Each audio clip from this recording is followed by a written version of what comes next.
what name do you go by? Alma Suono. Oh, Lord, I'm gonna mess that all up. Suono. Say it with me. Alma Suono. Yes, Alma All Suono. All right. Yes. ALMA, Alma, or Suono. Alma. All right. You can say Alma. Okay. Suono. All right. So today, we got somebody special to pull it up to social media baddies.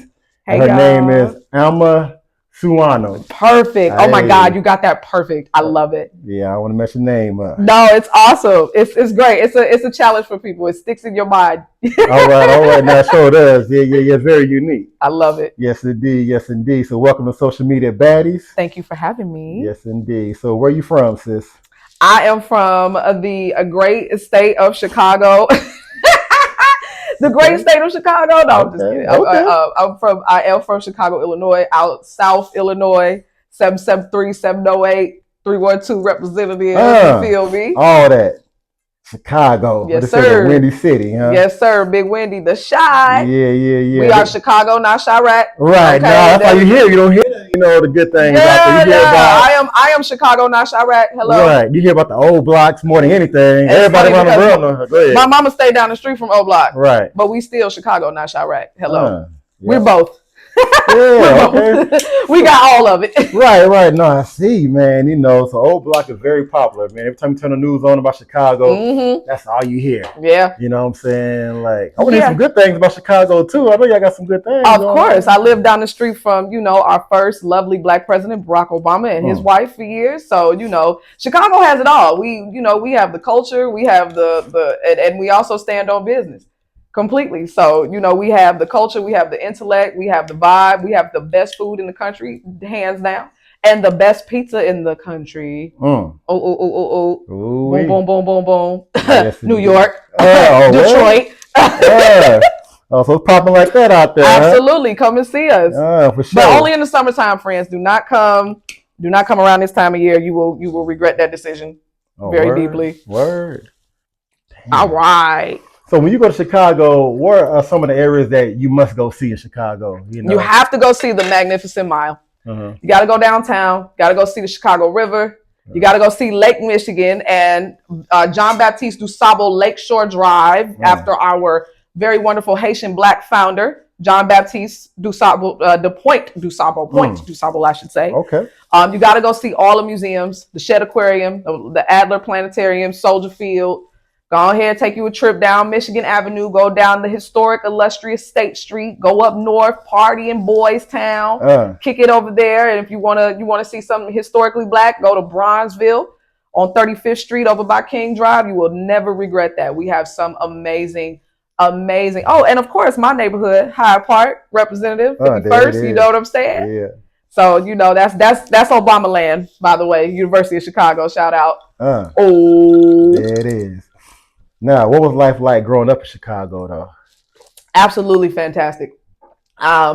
We were exposed to so much as kids, and I can truly say that I don't think my childhood missed out on anything. We didn't really, we had everything from, the amusement parks, the Six Flags of the world, the skyscrapers, the historic landmarks, the fashion, the art school. And see, I'm an art school representative. I come from that segment of Chicago, and we had a phenomenal team. Okay, so I was born basically right before the Bulls dynasty, so I grew up with watching Jordan, watching our team, dominate, and it was amazing. Like it was just. There was no other time. And then shortly thereafter, we get D Rose, who just retired, and his era, so, we have, phenomenal sports teams. We're a big sports city, we're a big tourist city. We have all this, culture, all of this food, all of this life, and this, and we were just unique. Like it was just, I grew up in predominantly Black spaces and predominantly Black neighborhoods, so I didn't miss out on any of that growing up. But I was also exposed to a lot of diversity. We have, any race that you can think of any walk of life, and ethnically dense neighborhoods. So yeah, Chicago was a vibe growing up. It still is. Okay, yeah, all right. So tell me this though. So what are some of your hobbies though? Man, getting money. Come on now. Come on. No, now. okay, no, for real. That's one of Honestly, my favorite hobbies. Okay, no, for real, friend. Actually, a fun hobby that a lot of people might not know about me. But there is a reason. If I've hit you up, you've probably seen me send you a hurricane emoji, right? Right. The little blue circular emoji with the palm tree, and then I got the fingers going up, right? Yeah. And the reason for that is because my record label is called South Isle Entertainment, and it was named after a very famous street in Chicago. It's a play on a famous street on the South Side, and Chicagoans know exactly which street I'm talking about. But the reason for that hurricane emoji is because I'm actually a storm chaser. Oh, word. In real life, yes. A storm chaser, and I'm a weather enthusiast. So I like gothic novels and learning about like haunted spaces and ghost hunting and things of that nature. Like anything like the Blair Witch Project. Right. That's my jam. Like hands down. Like if I could write a movie that good, it would be that. So yeah, my hobbies are a little like outside the box, but I enjoy it because it's something to talk about at the end of the day. Oh, okay. So tell me, how does that work? Storm chasing though. So how does that? Okay, so here's how it go, my friend. Let me explain. All right, boom. So I'm from the Midwest, right? I'm from the great state of Chicago, right? Right. But there is also a place called Illinois in which Chicago sits in, right? So outside of Chicago, Illinois is the plains, all right? Ain't nothing but cornfields, okay? And what else do we have? Tornadoes. Right. Okay. So mind you, when I was coming up, there was this movie called Twister. I remember that. You remember Twister? That was a good movie. Yeah, they just did the sequel last year. It was phenomenal. Go see Twisters if you have not seen that movie. Please do yourself a favor. It is great. It's the best. It's one of the best romances you'll ever watch. Right. Hands down. So now, friend, let me tell you, I saw that movie at a drive-in theater in a cornfield, in the middle of a cornfield in a little suburban town right outside of Chicago, way back in summer of 1996. Okay, then I'm showing my age. And I was a little girl, and I can remember how that movie made me feel. I was terrified. Right. Y'all, I was terrified of the storms. I thought the storms was gonna come get me. Right. And it literally sparked a desire for me to learn more about the weather. And so I would tell my mom to put the Weather Channel on at night, because back in the day, the Weather Channel used to have this segment called like Weather on the 8s, local weather. Yeah. And in Chicago, they would play jazz music during this little segment where they would show the little local weather, then they go back to doing the national segments. Right. And there was this radio station in Chicago, WNUA 95.5. That was their joint. Yeah. And it was our local jazz station, and they would play that jazz music like every hour. And it was like something that would help me sleep at night. I would sleep to jazz music and the weather in the background. And so I grew up with a love of music and a love of weather, and I decided to incorporate all of those things into my brand.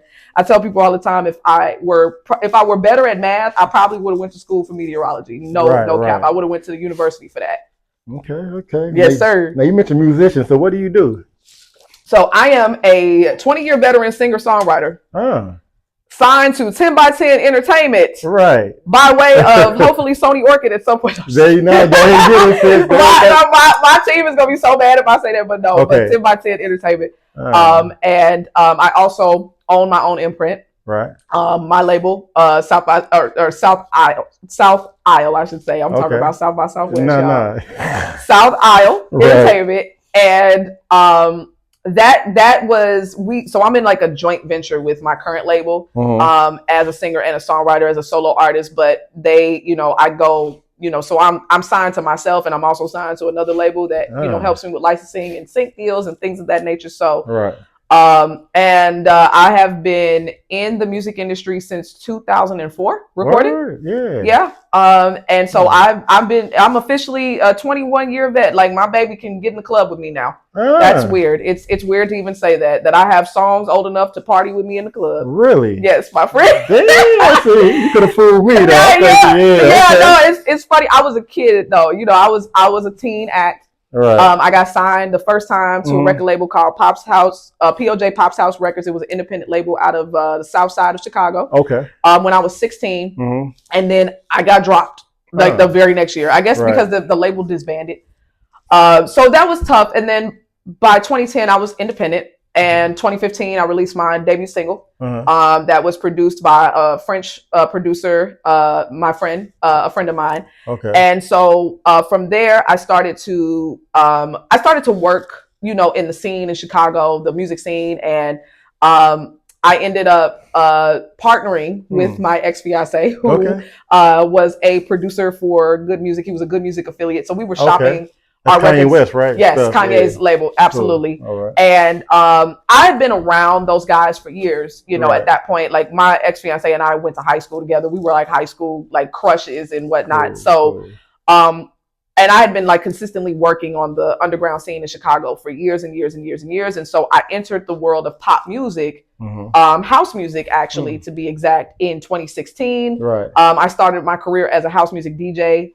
And my fiance and I, my ex-fiance and I, we ended up booking out a couple of clubs in Brooklyn in 2018. And so from there, we were working consistently on records, and things ended not so peacefully between the two of us, unfortunately. So we parted ways, and it was it was a little nasty. Right. And those who know me personally know my story of what, you know, of how I got to this point. But I decided to part ways with all of the music and all of the work that he and I did together for my safety and, you know, the safety of others. Okay. So that was August of 2020, and by February of 2021, I was signing my lease in Atlanta. Yeah, and I had made the decision to relocate to Atlanta in about around 2009. Yeah, 2009. Right. I was in high school. I was trying to, and I didn't get I didn't get into the program in college that I wanted to at Georgia State. They broke my heart. Oh Lord. And I was actually going to Atlanta to study under Ludacris at Georgia State for his music business program that he had there. And at the time, I didn't really know you don't know what you don't know. So I didn't know that the HBCUs also had programs that were similar to that. You know, the things that they were showing us back in the 2000s for college, it was, you know, basic, you know, math, you know, arithmetic, science, you know, language arts and so on. So there weren't a whole lot of like guidance counselors that were helping creative kids like me. It was either, okay, well, if you go to college, you're not going to be able to do art, so you need to try to go to art school. Okay. And my mom was absolutely against it. She said, absolutely not. No way are you going to art school. I was like, girl, but I ended up going to art school anyway. There you go. I ended up taking class. I was like, you'll be all right. I took some classes, you know, outside of the university, and was able to really get my feet wet in college, and, you know, consistently worked. And I had actually planned in 2015, 2016 to relocate to Los Angeles, which I hopefully will be doing by the end of this year. Okay. Depending on what's going on, you know, pray for LA. It's a lot of it's a lot of uncertainty right now with what is currently happening, and I'm so devastated by all the news that's coming out of LA. So to all my friends out in LA, my thoughts and my prayers are with y'all right now. But I actually made the decision to officially relocate to LA this year. Okay. You know, pending, you know, circumstances and, you know, what the city is going to be able to do for recovery efforts. Right. But yeah, that was my plan about a decade ago, about 10 years ago. And I ended up staying at home, and that's how I ended up getting into the production and writing group with my my friend at the time, and then fiance later on. Okay. And so we were writing for, you know, a few acts. We were going to pitch to like Tinashe. We were hoping to get picked up by, you know, Janae Aiko. You know, we were, you know, working with, you know, her production team, and you know, so LA just seemed like the right idea, and then it wasn't. And so, it didn't come into fruition. I ended up going to work, and I worked for Uber corporate for years. I ended up, I got a chance to, once I graduated college, I got a chance to work for Uber, and I was like, Yeah. this is a once in a lifetime Yeah. opportunity. Like, you know, who can say that they got a chance to get into one of the largest tech companies Yeah, come on. or at the ground? Like, you know what I mean? Like, Right, and they right. were only at the time 6 years in business. Yeah, yeah. I mean, I'm talking about I worked at Uber before Uber Eats was even a thing. Right. You know, we were incubating Eats in our operations department, and I ended up staying at Uber for 4 years, climbing the corporate ladder. And you know, ended up, you know, signing my first $1 million contract with Uber Corporate. Really? As a seller. Correct. What? That is correct. Hold on. Yeah. Damn. I have a bit of a journey, my friend. Hold up. And you know, it was, but I'm going to tell you something, Right. because of where I come from, because Chicago is the corporate entity that it is, right? Yeah. You know, Chicago, New York, those are financial centers, you know, those are corporate cities, right? It's kind of like DC as it pertains to government, right? Okay. When you're in those environments, and I tell people all the time, like, my environment is probably why my career really didn't go the way that it needed to go, because I was successful in other ways that, you know, were like normal to that environment, right? So it made sense for me to climb the ladder in a corporate city, because you know what I mean? Corporate America is where the opportunities were. So when you're talking to, you know, your coworkers and you're telling them, hey, I got a studio session I got to go to, I got this concert I'm about to put, they're looking at you like, are you kidding me? You're not serious about this. We got things we got to do. Like, I need you to get this report done. I need you to do this. And it just became like a battle of like, who am I? A battle of like identity for me. Like, am I this performer or am I this business person? Like, and why can't I just? And my question in that time period was, why can't I do both? Why can't I navigate both spaces and be respected in both realms? And how do I create that? Because there is a business leader that I am. I am a business leader. I'm an executive. I'm a business developer. But I'm also an artist. And that part of me is just as it's just as important, it's just as sophisticated, it's just as prominent as that business side. But for some reason, when I'm on the business side of things, I can't really talk about, you know, like I felt like Clark Kent, you know, or was it Lois Lane? Lois Lane, I think, you know, when she turned into Superwoman. You know, and I felt like I was living a double life. Like, in the daytime, I'm dressing up, I'm going, and I'm in corporate work, and then at night we're all over the world, and it felt really inauthentic, and I needed a way to bring both of those aspects of myself together, and that's what landed me in Atlanta. Because Atlanta is one of those cities where, you know, large tech companies are, you know, prominent. They there. And you know, there's a very sophisticated business scene in Atlanta, but the entertainment industry is there. So it's not abnormal for me to have a 9 to 5 and then go to the club and be with, you know, the Shad Mosses, the Bow Wows of the world, you know, the Lou Wills of the world. Like, that's not something that was abnormal. So Atlanta felt like the perfect mesh for me, especially as a Black woman, because it is truly the Mecca for us. Man, you know, for Black folks, you know, Atlanta is one of those cities where you can literally go there and you can literally be the best person that you want to be. You can become the best person. Flourishing, that's real. You can become your best version of yourself. So yeah. Okay. Yes, sir. Yeah. So okay, what are you most passionate about? The corporate stuff or the music? My guess is the music stuff. Honestly, I am passionate about everything that is authentic to me. Okay. You know, because there's so many aspects of that make up this person that is Alma Suono, right? You know, there is the media person, there is the, you know, the corporate, you know, executive that has, you know, 16 different brand lines that they're working on. Right. But then there's also this avid performer and artist, you know what I mean?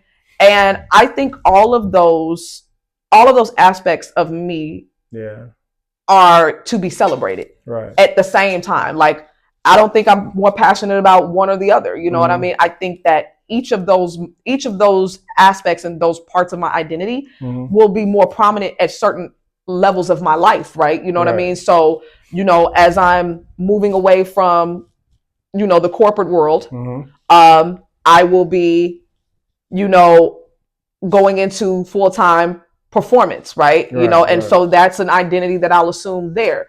and I'll be focused on there. So I think what drives my passion is my focus. That's what I'm passionate about. Whatever I'm focused on at the time is what I'm passionate about. Okay. Yeah.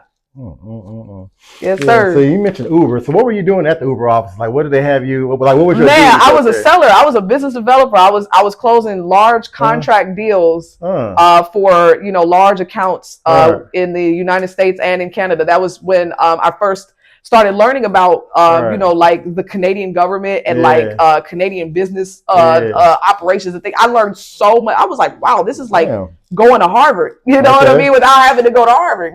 So I became a corporate seller, a business developer, and I learned a lot about starting up a business. I learned about how to develop myself with corporate culture. And I also learned what I don't like. Okay, like I learned a lot about what radicalized me, because I'm telling you, my friend, that was a time in my life where I was fighting it tooth and nail for my identity, for what I loved. So yeah. Okay.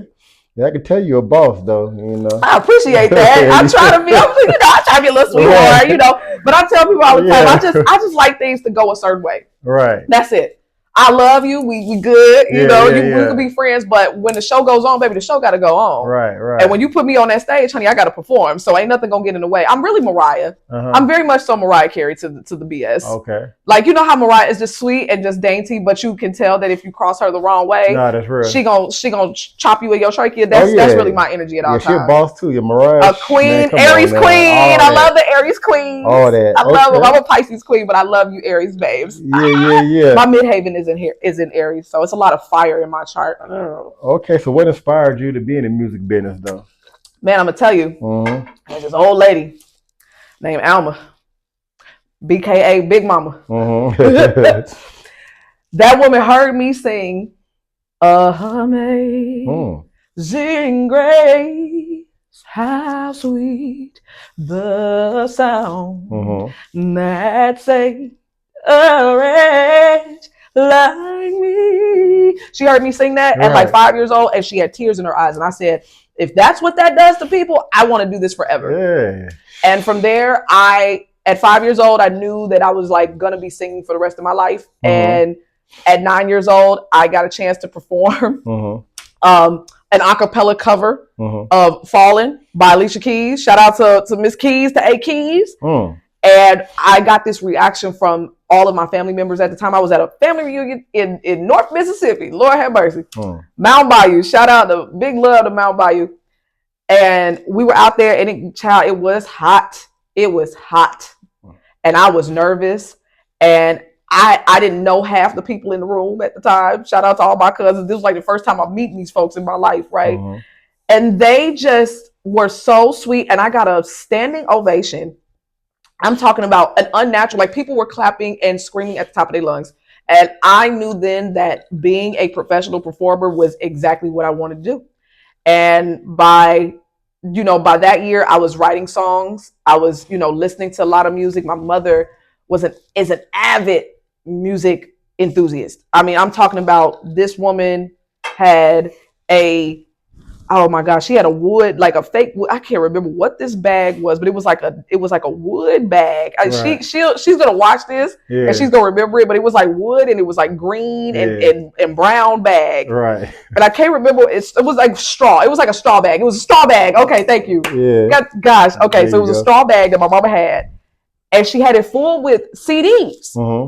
And because I, was pretty much raised as an only child with my mother, because my parents separated, early. And I have two siblings on my dad's side. But we were raised, in separate houses. And so for the most part, when I was with my mom, I was by myself. There were no kids. There was literally no kids around. But my family always played music. They were always, my grandfather was a music lover. My grandparents were music lovers. My uncle is a member of a funk band called Uptighty. A former member, I should say. And he and his friends have received Grammys. He plays several instruments. They toured all over France when I was a little bitty baby. So I come from a music family, a music enthusiast family. They're scientists and they're musicians all at once. And there's this rumor that I was prayed for in the family. Uh, They said that Big Mama prayed for a singer in the family, and nobody else had the natural voice that I have. So I have a 3.5 octave range, right. which is a octave higher apparently than Whitney Houston. And this is the legend. I don't know if it's true, child. Don't jump on me, y'all. This is what they told me. Okay. I don't know if it's true, but I have a whistler. Okay. I'm classically trained. I was trained by a traveling opera singer and professor, and yeah, and so from there, like I said, it was truly just I fell in love with it, and it was just the one thing that has always resonated with me, and I've always loved music, comedy, and the one thing that I always loved growing up was watching like UPN or watching these these sitcoms, and they would have an R&B opener, like Cousin Skeeter, right. You know how he does, Skeeter flows, and I wanna do is hug it cause I like, and I'm like, this is an R&B song. Okay. What are y'all talking about? Right. Or like, we are living, hey, single, ooh, in a 90s kind of world. I'm glad I got my girls. Like, and I'm listening to this and I'm like, and this is playing in my house. You know what I mean? Right. This is, like Jamie Foxx, is playing in my house. And I'm just like enthralled with all of these things. All these things that I love. I said, I want to write comedy. Okay. And I want to sing for the rest of my life. Yeah. And that's how it started. Damn. Okay. Yeah. So now where does your music originate from? All genres. All genres, okay. from gospel to to jazz to eclectic. I mean, I can get out and I can hear somebody playing on a sidewalk or making up a song, and I would take that. Like, man, I would watch commercials. Yeah, I was growing up, and I would make songs to the opener to the news. Right, like the Channel 7 News. They'd have this little theme song, and I'm telling you, I'm one of those friends. Like when the Law and Order theme song come on, I'm making a remix to it. Like, right. So that was my show right there, though. Man, I can't take my inspiration comes from everywhere. Music is everywhere. Without music, you do not live. If you don't have a heartbeat, you're dead. No, that's real. There you go. Come on now. That's real. So who's your biggest female influence? Man. So I don't have like the biggest, but I can tell you a top 10 list of like vocal influences, right? Because all of these women are just, they do something different for me, right? Yeah. All right, boom. Whitney Houston, The Voice, okay? And then you've got Brandy Norwood, The Bible. Then you've got Beyonce, the greatest performer living, and probably the greatest performer dead or alive, okay? The greatest female performer that we've seen in our generation, at least. You got Shaka Khan, of course, because you got CeCe Winans, okay? You got Kiera Clark Shield, the Clark sisters, LaShawn Pace, Kiki Wyatt, Aaliyah, Missy Elliott, Jill Scott, Erykah Badu, Monica. I'm inspired by the women. Maya. Maya's phenomenal. Right. I'm inspired. Mariah Carey. Oh my God. How could I forget that? I just said that that's her. That's my energy. And how am I going to forget the perfect pitch?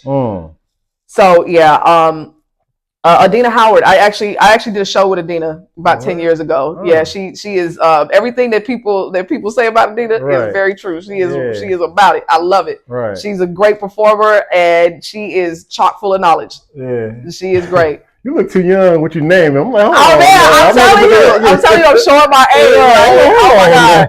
Oh my God. But yeah, like Etta James. Right. Etta James. Man. Oh, sometimes I get a good feeling. Yeah. Come on now. Yes, Eartha Kitt. Right. My friend Eartha Kitt. Oh my God. Yeah. Watching these beautiful Black women. Mary J. Blige. Queen Latifah. That's the school that I come from. Faith Evans, Lord Jesus. I could go, child, we could be here all night. I know we are pressed for time, so we can. so that's any of the greatest female vocalists that y'all can think of from the last 100 years, I'm probably inspired by. Bam. Now what about males? So that list is a bit shorter. Yeah. Okay.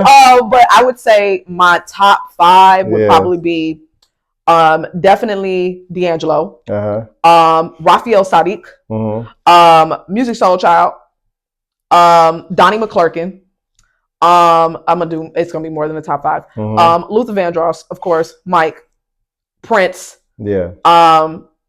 And who else am I missing? Jamie Foxx. Love James. So grateful that Jamie is still with us. Lord Jesus, we almost lost Jamie, y'all. And his comedy special was phenomenal. I'm telling you, he's the whole package. Right. Jamie is way up there on my list. The Dream. Yeah. I really love The Dream. Harvey Mason, our wonderful CEO over at the Recording Academy. Jonte Austin, Dallas Austin. Who else? Ryan Leslie. I'm really a fan of Ryan Leslie on the production. And Pharrell. Right. I wanted to be the female Pharrell growing up. I wanted to marry him, and I also wanted to be him. Like every time I see that man. And Usher. Oh man, of course, Usher, baby. Like I had a friend that was like, my girl can't go to no Usher. So I was like, boy, you crazy. You ain't gonna stop me. Usher got the females going wild at them concerts, though. Man, it's Usher. Yeah, it's a once in a lifetime opportunity. Like, if Usher, if he puts a maraschino cherry on my tongue, I'm gonna show him what he's missing. You are absolutely right. It's Usher. Yeah. Come on. Yeah. Avant. Okay. Obviously, Luther Vandross. Ron Isley. Al Green. James Brown. Al Green. Are there any? Oh, Static Major. Yeah. Rest in peace to Static Major. Such a beautiful voice. Wanye. Yeah. Yeah. Boyz II Men. Oh yeah. Yeah, those guys. Yeah, man. I'm truly like. Right. Yeah, that's my top list. Yeah. What happened to the groups though? That one music was really hitting. Man, I'm gonna be honest with you. When I really get me some money, friend, that's exactly what we're going to do. We bringing the young men back. Yeah, it is. Okay, because these girls need them little boys. They need something they age. Right. Okay. Right. Hello. Yeah. Why these folks ain't begging no more? Like Babyface and all them. Come on. Babyface is one of my influences too. Right. Yeah. Everybody too cool now. You know what I'm saying? Man, it's coming back. Wanye is going to turn all of his sons into like a group, and it's great because they're all named Wanye. They're like Wanye 1, 2, 3, and 5. It's awesome. I think they're all named Wanye. It's great. Shout out to those boys. They're awesome. Okay. So who are you currently jamming right now? Man, oh my God. Oh, Leon Thomas, Capella Gray. Yeah.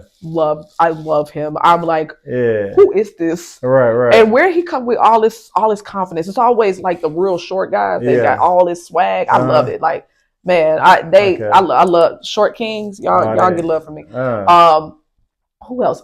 Kendrick. Yeah. I'm stuck on GNX right now. Like I am stuck on Kendrick. But I am a Kendrick. Right. I'm what they call kin folks. Yeah. Because I'm a stan. Like I'm a stan. So I'm still listening. I'm listening to a lot of my own records. Yeah. And just rap. Right. You know what I mean? And my usual. Like I got a playlist of neo soul. Yeah. And I will play those songs all the time. It's very difficult for me to crate dig because I like what I like, Tal. Yeah. Okay, now speaking of Kendrick, now who won that battle out of him and Drake? Friend. Who you think won that battle? What's your opinion? There is no way that young man who did not win that Pulitzer Prize was going to win that battle. Okay, this is a person that waited 10 years in the cut to do that. Man. And when you got that level of patience, that's somebody, look, that level of see-through is what I think people misunderstood about that young man. Yeah. That's a young man that waited for a decade to get his point across. Yeah. You're not winning a battle with that. No. Not at all. And a Gemini at that, come on. A Gemini with a Pisces moon. Come on, that young man, he set himself up for failure, even mentioning that child's name. Man, that quick. Shout out to K-Dot and my boys over there at TDE. Okay. So tell me this though, who's your celebrity crush right now? Who you? Oh Lord! Yeah. Oh Lord! We're gonna switch gears a little. We gonna switch gears, child. Oh, y'all gonna put me on this spot. Yeah, who you touching on out here? Okay, so Yeah. boom.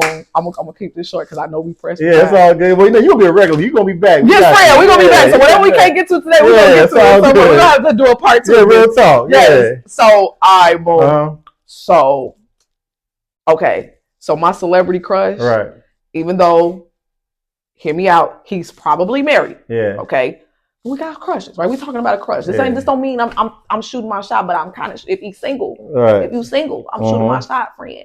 But yeah, I got real thing for like basketball players that rap at the same time. Right. So like DeMar DeRozan, he used to play for my team. He used to play for my city too. He just recently went to the Sacramento Kings, and I'm enthralled. I heard his music and I was like, who is this guy? Right. And he like one of the guys from like Compton, and I'm just like, oh my God. And I have like this thing for like men from South California, Southern California. Yeah. So he got this swag, and he just seems like, you know, somebody that would laugh at my jokes. Right. And I'm really like intrigued. I would love to like, so like DeMar, if you watching this and you a single man,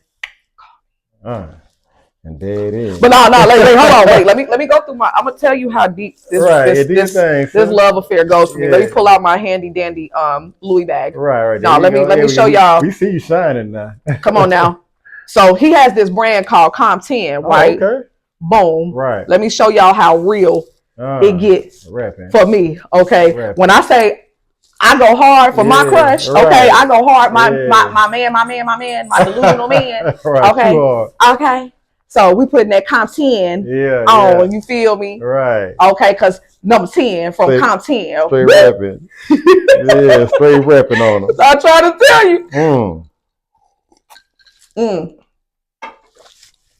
Yeah, so what's your ideal man? You know, what's your type of guy that you... Man, I'm telling you, I like the athletes that rap. I like the athletes that do music. Like I'm into those that like it doesn't matter what kind of what kind of sport you playing. Like if you into a sport, right, and you're athletic, and you live a healthy lifestyle, and you also artistic and you're sweet and you're kind and you're open and you're gentle, like, but you also don't play about me, like you will have my heart. Like somebody that I know can actually read at a certain level, right? Absolutely, like because if you write music, I know you can read at least a little bit, right? So yeah, I like those guys. I like the guys that's into like, that'll go to the gym and throw around some weights, but you want to come and go, see a play or we go to a poetry slam or something. Like I know that there's like the chances of me finding that man in this life is slim to none. But if you out there and you a baller, but you like to you like to get in the studio with me, I fucks with you. All right, brothers, y'all hear that, huh? Man, come on now. Right. So are you currently dating anyone in or outside the music industry? That's a great question. Yeah. I actually am not. Oh, okay. And it's so funny, y'all, because while I'm talking about my celebrity crush, I don't think he's single, so that's cool. So it was cool for me. But I am actually single, and I'm not even dating anybody right now. I'm in a weird little phase of my life right now, where I tried to date somebody, and it just like didn't work out. And I was like, what? You know what I mean? Like it just was one of those things where I woke up on like New Year's Day, 2025, and I just said, Sydney, you focus, because my first name is Sydney. Okay.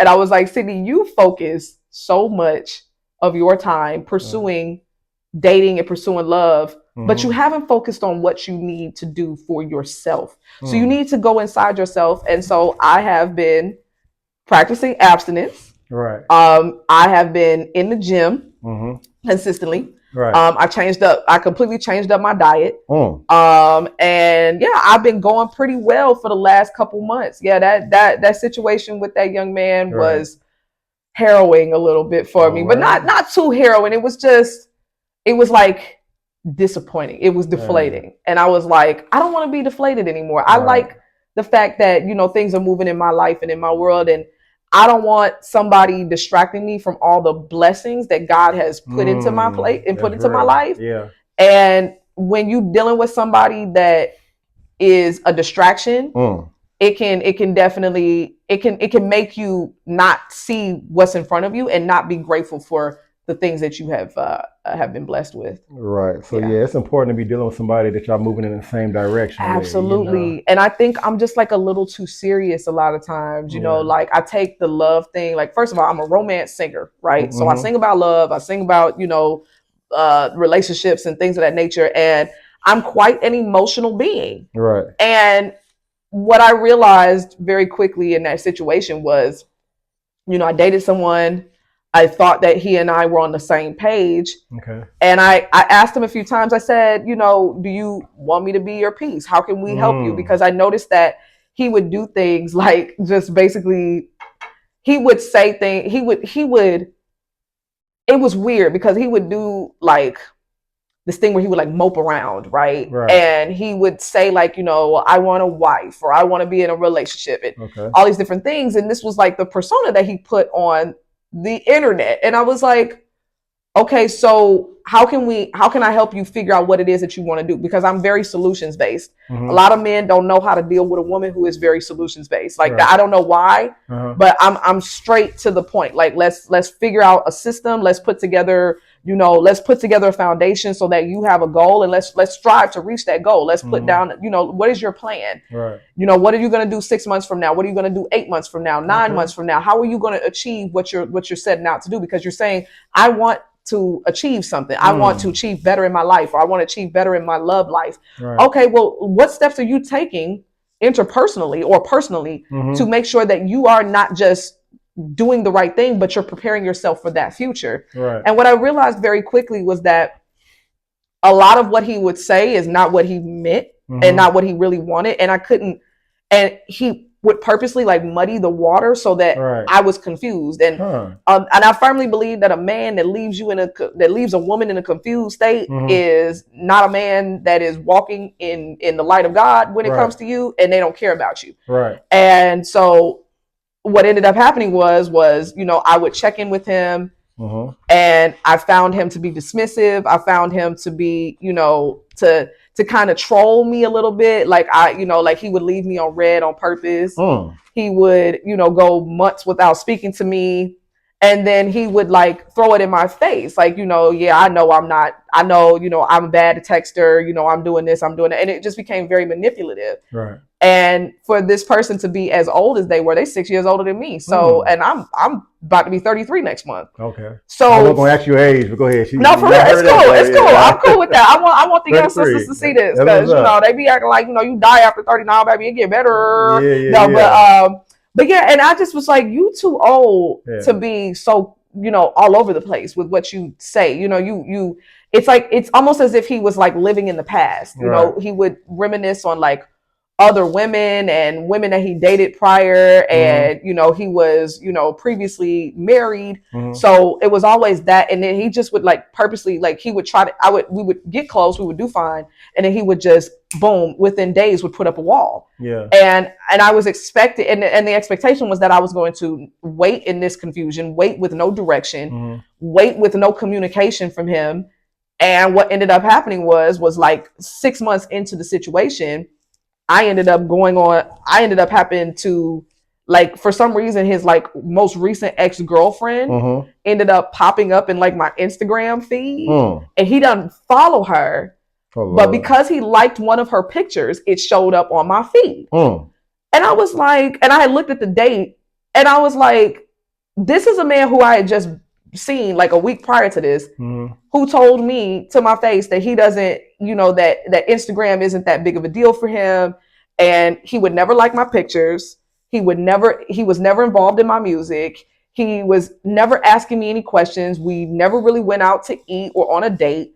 And I didn't want that from him. Like, I was like, and maybe I made the mistake, child, because, I don't operate in the, a man got to do all that for me right away energy. But, I'm single. So, and I keep losing men. So maybe the girls that's asking these men right out of, for money, on the first meet, maybe they got it right, and maybe I don't have it right. Right. But yeah, that's what happened with that. So I decided in 2025, after I realized that, that I was focusing so much on somebody else's happiness and not mine, or focusing on somebody else's, like, or trying to resolve problems for somebody else and not take care of my business. Right. I decided to change that. Okay. Yeah. Huh. So what is your current relationship goals? Man, to find someone that is just as interested in me as I am them. Right. I would love to make a man laugh all the time. I would love a man that would love to just chop it up with me for hours and the conversation just be a vibe, and like no phones. Like I want somebody that is so into me that they don't even pick up their phone. Like I want to make a man's day. Right. I want that man to be like, when I walk in the room, his day gets better instantly because I'm there. Right. Like that would be my relationship. Like I really want, my next relationship to be something rather serious. Yeah. I'm dating seriously, when I date, which is why I decided to practice abstinence and not really date around like that, because I'm not into casual dating. And I would love to find a homie, love, a friend, man. Somebody that, like I said, it just feels like time doesn't exist between the two of us. Okay, so what's the biggest relationship advice you can give right now to these young ladies coming up? Man, oh, that's a great one. Right. Move on. Yeah. Move on very quickly. Right. If a man tells you right away that he's not looking for anything serious, move on. Yeah. Thank him for his time.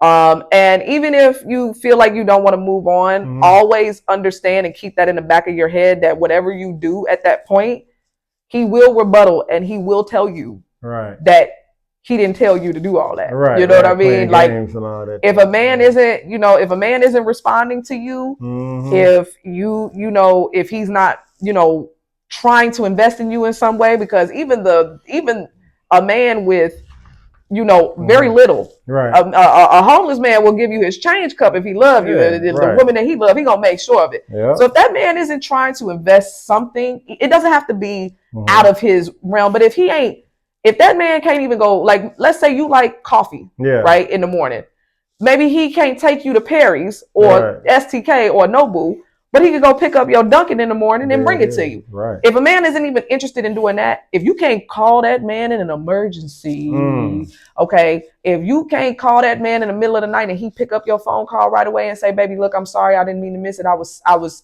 sleeping. Do you need me? Are you good? If you can't do that, that man ain't for you, baby. Leave him. Let him go. Let him go. You'll save yourself a lot of heartbreak, queen. Word from the wise. Yes, indeed. So what's your major turnoff in a guy? Man, that's a great question. Major turnoff in a guy for me would have to be, I would say, like a man that needs too much external validation. I'm not big on guys that have to be on social media too much. If you're not actively reading books, that I'm good on that. Like I don't want a man that listens to too many podcasts that haven't been, with information that's not, verified, like with sources. Like you gotta be a man that's a little serious for me. Like I need a guy that, really cares about the foundation that he's building. I need a guy that really cares about not just the foundation that he's building, but who he is as a person. Right. I really like men who stand on character, men who have something to say, men who have backbone. You know what I mean? Because I have backbone, and I'm gonna if you and I aren't on the same frequency, baby, I'm gonna bulldoze you, and I'm gonna walk out the door, and you're gonna be mad at me because you're gonna be like, well, what happened? Why don't she like me? It's not that I don't like you. It's just that once I realize that we not on the same wavelength. Once I realize that you vibrate very low, I'm gonna move because my vibration is way too high for that. And so I think, my standards are pretty high. I expect men to be complete people when they come to me. A lot of men, they come with these ultimatums. Oh, well, I got this money, and I tell guys all the time, I would never date a man for no money. I would never date an ugly man for money. I would never date a man that I'm not fine. Like if I'm with that guy, understand he's my type all day through and through, because I don't date for that. Like I'm not one of those girls that's moved by bread or like, but I also wouldn't ever date a man that didn't have money or access to money because I don't date men that don't already come with a plan or a foundation. There you go. Okay. You know, I tell men all the time, I'm not a passenger, I'm a co-pilot. Yeah. So if you're looking for a co-pilot, somebody that's going to actively build this brick by brick with you, who also has everything going themselves, like, I don't need your palm trees. I bought my own. There it is. You know what I mean? And it's no shade, no tea. I'm not here to emasculate you because I love the cooking, the cleaning, the domesticating. Like, I rub your feet, rub your temples if you need me to, rub the legs. I would take care of you because I can, and I was taught to do that, and I know how to do all of these things. And when I love you, I will pour into you. But baby, I'm not gonna pour into you, and you're not pouring back into me. What do guys mostly compliment you on? All right, my energy. Okay. Yeah, man. They love my vibe. They, you know, my sense of humor. And part of that is because I don't take things too you know, hard to heart. You know what I mean? Like, because if you irritate me, I'm just gonna cut you off, and they know that. I'm very much so a lever, and men know that, and so they just, you know. They know that if it's not good energy, Sydney is not gonna be around. Hello. Okay, now tell me this. Now, what if a guy want to take you on a first date to Taco Bell or something like that? Man, I'm so glad that we're talking about this because it's so funny, because a couple years ago, I had a first date at Waffle House with a man. And y'all, when I tell y'all that was one of the best, like, relationship situations that I can remember having for a long time, it was phenomenal. So, I ended up, you know, we ended up going to Waffle House. Afterwards, we ended up going to like a music store, and I learned that he could play, and, you know, he plays the piano, and it was just phenomenal. And I think that for me, if it's something that resonates with me, whether it's Taco Bell or Waffle House, it's got to resonate with me. You know what I mean? I don't care. We could be going to Grandy's, okay, up in Dallas. Hello. We could go to Sizzler. Those are places that I love, though. So if you paying attention to me, you're going to take me someplace that I love, whether it's Taco Bell or not, and I'm going to love you for it. Oh, that's what's up. Yeah. Now, have you ever caught a guy cheating? All the time. Oh, Lord. Unfortunately, I always catch mine. You know, it's something about the guys that be on the internet, man. Like, I'm telling you, I had a recent situation, and this young man wasn't following this girl on social media, and I saw him like her picture, and they were in the same city at the time, and he was acting all shifty on the phone with me, acting like he didn't want to talk to me. And when I saw that, I said, "Oh, so you must be with." In my mind, I was like, "Oh, so you with your ex-girlfriend? That's why you can't talk to me." Bet, say less, have a good life. Right. Yeah, I always it's whatever. Catching brothers slipping. Yeah, well, you know what? Hey, like, what makes you a baddie? Man, I think what makes me a baddie is my ability to just stomp over everything that everybody has ever doubted me for. Like, I just bulldoze through life. You know what I mean? In the craziest way. And like, it's always a party with me, no matter where we go. Like, we turn up. Like, I'm a turn up queen. I'm a DJ. Right. So, you know, my energy started as a club baddie, and then I just brought it to social media. You know what I'm saying? Like, that's really what it was. Like, during COVID, we had to figure out ways. I ended up on Clubhouse, and when I ended up on Clubhouse, and I'm in the room with all these folks, I'm like, yeah, I'm coming in here to do my thing. So, you know, I think that's what makes me part of that social media baddest category, right? If you will, doing your thing, sis. Well, say since you headed to the top, man. Trying to. It's about time. Right. It's about time I stop playing with it, right? You headed. What you say? You headed in the right direction, man, friend. I'm telling you. Yes, indeed. Well, sis, thank you for coming out. Thank you for having me. We had some technical difficulties, y'all, but it's okay. We was late. Yeah, no, you know, I was running on color folks time. I'm sorry, my bad. It's all good. But I got here. There it is. I got here, dang it. Dang gummit. Right. Oh, and we'll see you soon. Yes, sir.